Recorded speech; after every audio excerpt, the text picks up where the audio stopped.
Cabin mate 24 hours study hall and work space mobile app download చేసుకుని ఇప్పుడే మీ cabin book చేసుకోండి.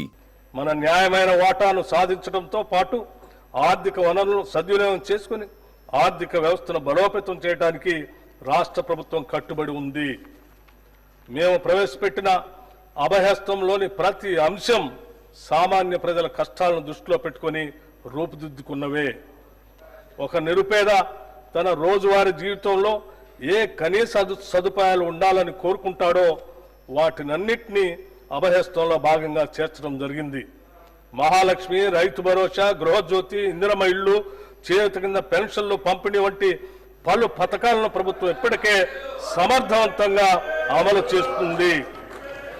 మన ఆడబిడ్డలు పనికి వెళ్లాలన్నా, చదువుకోవటానికి బడికి వెళ్లాలన్నా, లేదా మొక్కు తీర్చుకోవటానికి ఓ గుడికి వెళ్లాలన్నా వారు ప్రయాణ ఖర్చుల గురించి ఆలోచించకుండా వెళ్ళటానికి మహాలక్ష్మి పథకం కింద 2023 డిసెంబర్ 9న తేదీన రాష్ట్రంలోని మహిళలందరికీ ఉచిత బస్సు సౌకర్యాన్ని ప్రారంభించాం. నేటి వరకు రాష్ట్ర వ్యాప్తంగా 7,227 బస్సుల్లో 149.63 కోట్ల ఉచిత ప్రయాణాలు మహిళలు చేశారు. దీని ద్వారా 5,595 లక్షల రూపాయలు మహిళలకు కూడా ఆదా అయింది. ప్రారంభ దశలో సాధారణ బస్సుల్లో 60% ఉన్న ఆర్టీసీ ఆక్యుపెన్సీ రేషియో 94% పెరిగింది. మహాలక్ష్మి ప్రత్యేక బస్సుల్లో ఈ ఆక్యుపెన్సీ రేషియో 100% నమోదవుతూ ఉంది. దీనివల్ల ఆర్టీసీ ఆర్థిక పరిస్థితి కూడా మెరుగుపడింది. బస్సుల సంఖ్యను పెంచడమే కాకుండా 6,400 మంది ఉద్యోగులను ఇప్పటికే అదనంగా నియమించడం జరిగింది. ప్రభుత్వం ఈ పథకం అమలుకు ఆర్టీసీకి క్రమం తప్పకుండా నిధులు చెల్లిస్తూ ఉంది. మహాలక్ష్మి పథకంలో భాగంగా అర్హులైన మహిళలకు గ్యాస్ సిలిండర్ను 500 రూపాయలకే పంపిణీ చేస్తున్నాం. ఈ పథకం ద్వారా 43 లక్షల కుటుంబాలు లబ్ధి చేరుతూ ఉంది. లబ్ధిదారులు ఉపయోగించిన సిలిండర్లకు సబ్సిడీ కింద రాష్ట్ర ప్రభుత్వం 433.20 లక్షల రూపాయలు చెల్లించింది. గృహజ్యోతి పథకం కింద 200 యూనిట్లకు లోబడి విద్యుత్తును వినియోగిస్తున్న వారికి ఉచిత విద్యుత్తుని అందిస్తున్నాము. ఈ పథకం కింద 50 లక్షల కుటుంబాలు లబ్ధి పొందుతున్నాయి. ఈ పథకం కోసం ఇప్పటికే 1,775 కోట్లు 15 లక్షల రూపాయలు విద్యుత్ సంస్థలకి సబ్సిడీగా చెల్లించడం జరిగింది. ఇందిరమ్మ ఇళ్ల పథకాన్ని 2024 మార్చి నెలలో ప్రారంభించి ఇళ్ల పట్టాలను ఆడబిడ్డల పేరుతోనే ఇవ్వాలని నిర్ణయించాం.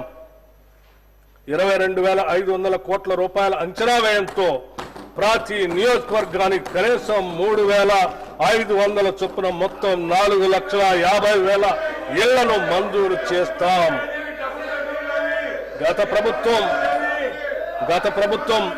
10 ఏళ్ల పాటు నిరుపేదలకు డబుల్ బెడ్రూమ్ ఇళ్లను ఇస్తామని ఆశలు రేకెత్తించి చివరకు నిరాశా నిస్పృహలనే మిగిల్చింది.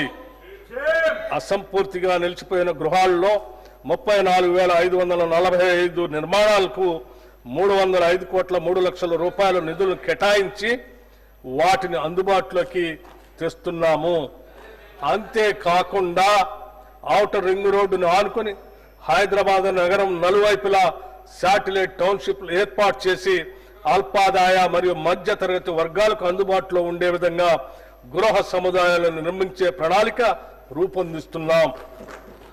రాష్ట్రంలోని నిరుపేదలకు ఆరోగ్య భద్రత కల్పించే ధ్యేయంతో రూపొందిన రాజీవ్ ఆరోగ్యశ్రీ పథకాన్ని చేతిలో భాగంగా అమలు చేస్తున్నాం.